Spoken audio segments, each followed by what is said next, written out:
दुकान से चोरी के आरोप में 2 युवकों को गिरफ्तार किया है। आपको बता दें कि एक कपड़ा व्यापारी की दुकान से 2 युवक चोरी करके भाग रहे थे, जिसमें एक चोर को लोगों ने पकड़कर पुलिस के हवाले कर दिया।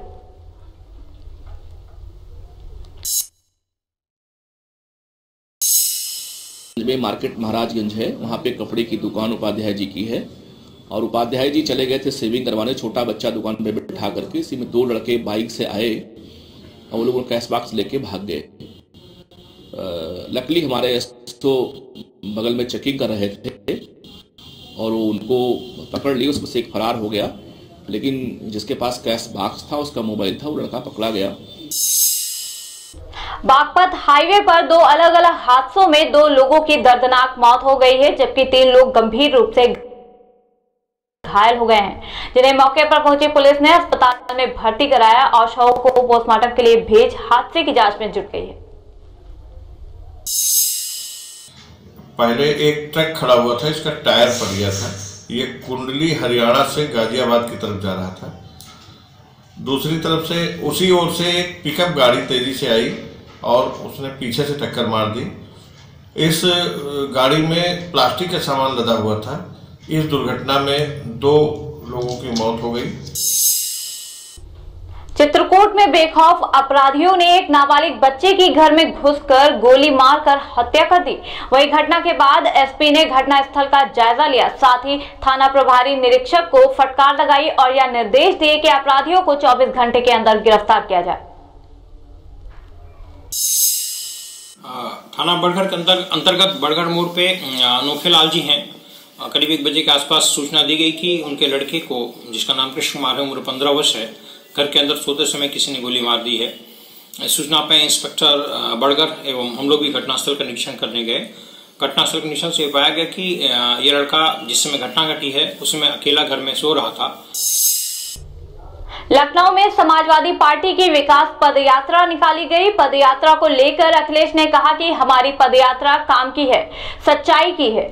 उन्होंने बीजेपी पर निशाना साधते हुए कहा कि बीजेपी की पदयात्रा धोखे की पदयात्रा थी। साथ ही अखिलेश ने कहा कि जहां जहां बीजेपी के नेता घुसे वहां उनको घुसने नहीं दिया गया है।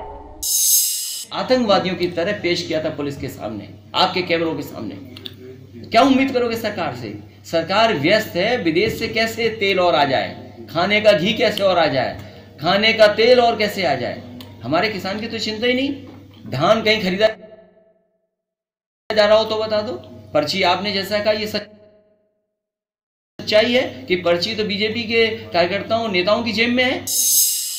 प्रयागराज कुंभ में 72 देशों से राजनयिक प्रयागराज आ रहे हैं और उनके स्वागत के लिए तैयारियां जोरों पर की जा रही हैं। आपको बता दें कि सभी विदेशी राजनयिक कुंभ कार्यों का निरीक्षण करेंगे। ऐसे में निरीक्षण करने के लिए सरकार ने 2 विशेष क्रूज पटना से मंगवाए हैं।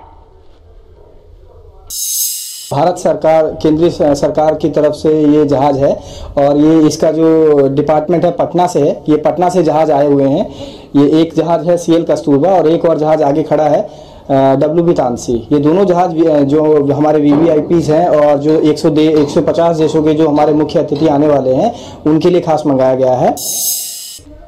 उप मुख्यमंत्री केशव प्रसाद मौर्य ने राफेल मामले पर सुप्रीम कोर्ट के निर्णय आने के बाद कांग्रेस पार्टी और राहुल गांधी पर जमकर निशाना साधा। केशव मौर्य ने कहा कि कांग्रेस ने इस मुद्दे को राजनीतिक लाभ लेने के लिए जिस तरह से देश की जनता को गुमराह करने की कोशिश की, अब उससे पर्दा उठ चुका है। राफेल के मामले में देश में झूठ बात बोलने के लिए, देश की सेना का मनोबल गिराने के लिए, देश के जो दुश्मन हैं, दुश्मन देश हैं, उन तक देश की कमजोरी का एहसास कराने के लिए, देश की सुरक्षा से खिलवाड़ करने वाली बातें करने के लिए माफी मांगनी चाहिए। देश के प्रधानमंत्री नरेंद्र मोदी 16 दिसंबर को अपने 1 दिवसीय दौरे पर प्रयागराज आ रहे हैं। माना जा रहा है कि प्रधानमंत्री गंगा तट पर गंगा आरती करेंगे और स्वच्छता पखवाड़े का उद्घाटन करेंगे। ऐसे में अखाड़ा परिषद के अध्यक्ष नरेंद्र गिरी ने कहा कि प्रधानमंत्री मोदी द्वारा गंगा आरती करना एक ऐतिहासिक पल होगा, क्योंकि इंदिरा गांधी के बाद नरेंद्र मोदी ऐसे होंगे जो कुंभ मेला आएंगे। ओलंपिक रजत पदक विजेता पीवी सिंधु अपने एक और खिताब के नजदीक हैं। 2013 के विश्व चैंपियन और विश्व रैंकिंग में 8वें स्थान पर काबिज थाईलैंड की रत्चानोक इंतनोन को सेमीफाइनल में मात देते हुए उन्होंने BWF विश्व टूर के फाइनल में जगह बना ली है। वाराणसी पहुंची कैबिनेट मंत्री रीता बहुगुणा जोशी ने 5 राज्यों की चुनाव हार पर कहा कि हम चुनाव इसलिए हारे हैं क्योंकि 15 साल के सरकार रहने के बावजूद लोग चाहते हैं कि अब थोड़ा बदलाव जरूरी है, इसलिए लोगों ने दूसरों को मौका दिया। साथ ही उन्होंने कहा कि 15वां प्रवासी भारतीय सम्मेलन होने जा रहा है, वो भी यूपी में पहली बार, साथ ही पीएम मोदी के संसदीय क्षेत्र वाराणसी में। इसको लेकर तैयारियां जोरों पर हैं।